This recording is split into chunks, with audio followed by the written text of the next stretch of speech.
Hello, ladies and gentlemen, esteemed teachers, educators, administrators, superintendents. This is Bintel Powell with Bandit Publishing, and I wanted to use this hopefully quick slide to explain what your students, if we're fortunate enough to work with your district and your school, what your students would be learning as far as our curriculum or our teacher's guide. We have a teacher's guide which is full of 220 paced lesson plans that walk the students through the entire year-long course. You can use it as an elective class. You can use the formula as an after-school program. You can use it as a condensed summer camp. And you can obviously use the book as a summer reading. But we're going to go through this and explain it from the perspective of innovation, engineering, to the tune of developing a brand, and that is in relation to any particular career cluster or profession or occupation. And our end goal is to teach students to innovate inside their particular vein of study, so that they can obviously turn their skill sets, whether it's in wood shop or automotive or graphic design, where they can obviously get a job. That's the first and foremost goal. But then to develop their skills and their ability to turn their skills into a corporation where they can go out on their own and be an entrepreneur and hopefully disrupt the industry, which is to create a product that changes the landscape of their industry and obviously makes them into a billionaire. And we're going to do this through exploring the sensibilities of the scientist, the design innovation engineer, and then the salesperson. So let's get into it. Okay, so the teacher's guide, as I said before, is broken down by lesson plan. Our curriculum, in our mind, a curriculum is no good unless you give the teachers exactly what they're going to be teaching in the class. So the first module is about formulas, business models, and risk. And our thesis is that the best way to protect yourself from risk, that risk is the enemy, and the best way to protect yourself from risk is to combine a formula and a business model when you are embarking on the notion of creating your own successful disruptive innovation or unicorn company. A unicorn company is a company that is doing $1 billion in revenue. So that's the first important, most important thing to understand that, because if we're going to get the kids to, we're fighting at-risk behavior, and if we want the kids to understand what risk is, we've got to explain it to them and how they can protect themselves from risk so that they can see other business models, other sales pitches being pitched at them on the television, and they can protect themselves. They understand what's happening around them. If doctors say that if you have cancer and you understand the symptoms of cancer, you have a 90% chance of beating it. So that's the first module, and there are about maybe 6 to 10 lesson plans in each module, and we're always updating these modules. Then module 2, we go into pain and value and money. And value is the cornerstone of everything. The engineers create the value, and the salespeople sell it. And it's going to be literally impossible to create, identify, and sell value if you have no idea what value is. So our thesis is that money is actually just a measured amount of value, and it all stems from pain. Value is a product's ability to cure pain for humanity. And then module 2.1, we go into human currency. Human currency is very important. Your students need to know what this is. Human currency in the corporate world at the highest ranks of the corporate infrastructure is known as passion, talent, and genius. And CEOs will say that wherever those three things are, money is soon to follow. So if your students can identify their passions, talents, and genius early in life and start developing them, the probability for their success in life is just going to rise exponentially. So that's very important, and if you read the book or listen to the audiobook, you'll understand why. The C-suite and the company, the C-suite is just the CEO, chief marketing officer, chief financial officer, chief risk officer, chief information officer, chief executive officer. I didn't say that already. And these are the people that design or engineer the company. All right.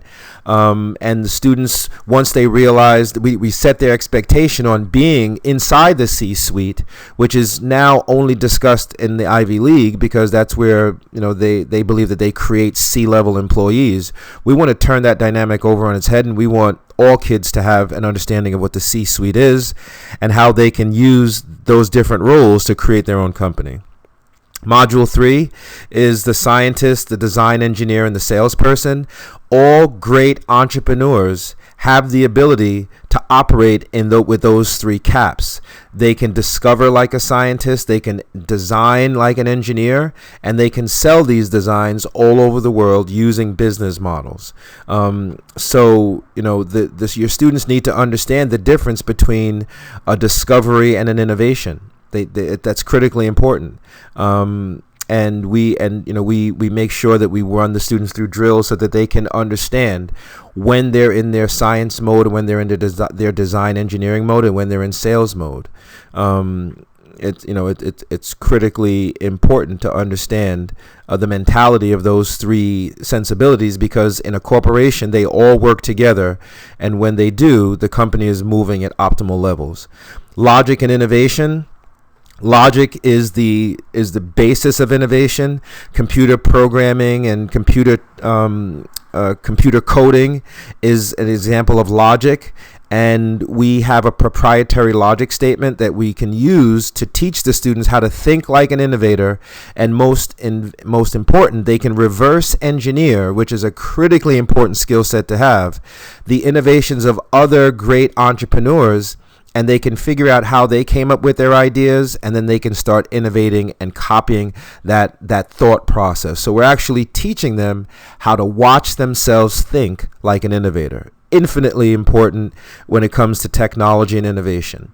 Then we get into charting, module 3.2, charting and the evolution of a brand. So we can use that reverse engineering logic to figure out how any brand, any corporation, whether it's Tesla or Ralph Lauren or Def Jam, we can use that reverse engineering logic to figure out how the brand evolved from Ralph Lauren selling ties to a fully functioning lifestyle brand, from everything from clothing to apparel to watches to shoes to cars. I mean, Ralph Lauren is said to be one of the greatest businessmen in the history of modern capitalism, which I don't know is a stretch, but that's what we get into. So the students actually use models to storyboard and visually see how an entrepreneur started off and how they evolved from one product to the next, to the next, to the next. And they can track this and chart this. And charting is incredibly important. It's part of every discipline. So that's a really important module. The law of attraction, we talk about. Basically, the law of attraction goes into success. Most people are chasing success, but when you have the right product and your value of your product is out there in the atmosphere through marketing and advertising, the law of attraction says that success will chase you. Right now, your students are chasing success. We're all chasing success, and we're implementing at-risk or model behavior, depending on what we think success is, to try to get success to chase us.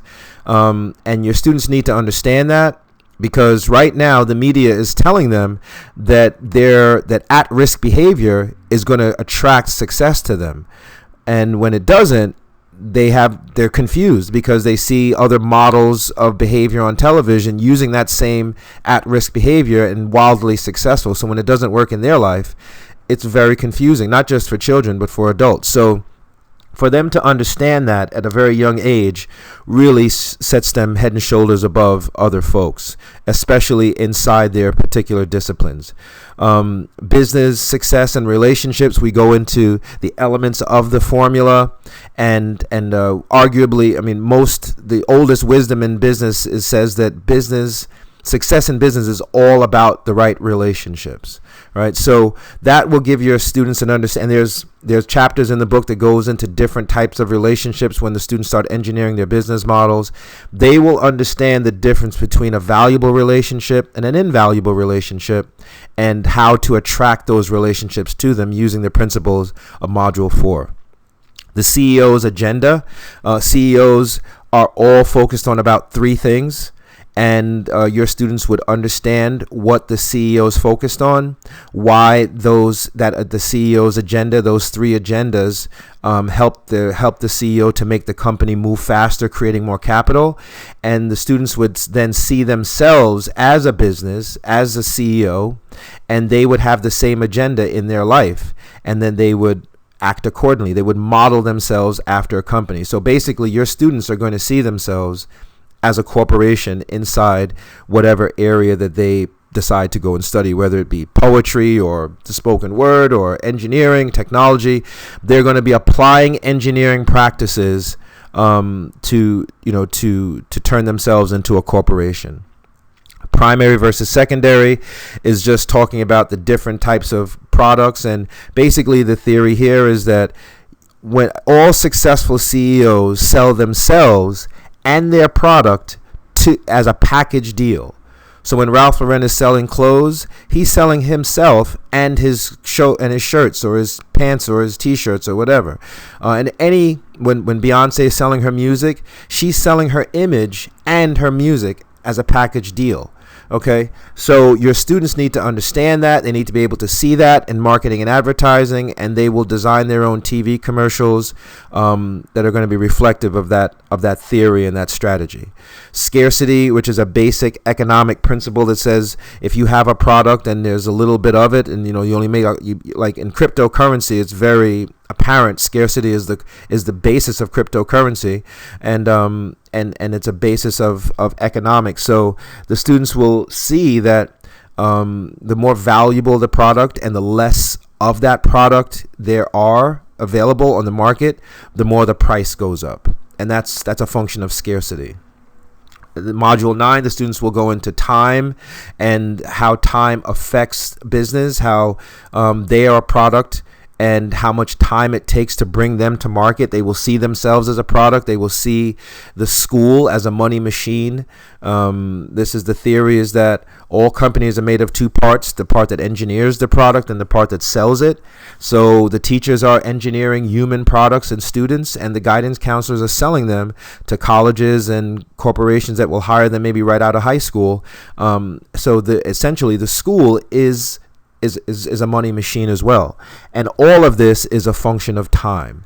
So as far as time management, understanding calculus or leading into calculus, the actual formula, plotting things out over time, the students will have an understanding of time. They will understand why getting to school late, getting to class late, all of these things play into their own personal design of their own money machine, and they will understand the difference.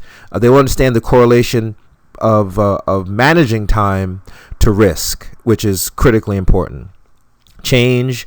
We'll talk about change and the ability for great entrepreneurs and innovators to use changes to create more money, to create new products. How change will affect their money machine's ability to make money over time. So they'll watch that, and they'll be able to watch change happen over the charts that they will teach them to create. We'll teach them about task completion and success, and how that plays into academics. And one of the lesson plans goes into the fact that the only value in school is that one of the most important, not the only, but the most important value of school when you go into an employer's office and ask for a job is that the employer knows that if you graduated on time and you can complete that task, of difficult task of graduating, then you can complete a task in a job description in a company. And that if you drop out of school, what you're saying to your employer is that you cannot complete a task. And that is 50% of why employers hire people with college degrees, because they know that those people can endure all that pain and tough it out, stick it out, and complete the task on time. So the students will start to see dropping out of school or not finishing anything as extremely taboo. And then this all culminates in Module 12 and the students writing a fully blown business plan. All of these modules will then be stuffed into a business plan where the students will write it out and perform it and be able to, chart it and plot it and put it in a PowerPoint presentation. So they'll all through all the disciplines they will have to walk through, and they'll do this writing of a business plan either individually or in a team, which will help them to develop all of those 21st century skills that are so sought after and have been proven to increase grade point averages and outcomes across the board. So all of this culminates into the writing of a fully blown packaged business plan.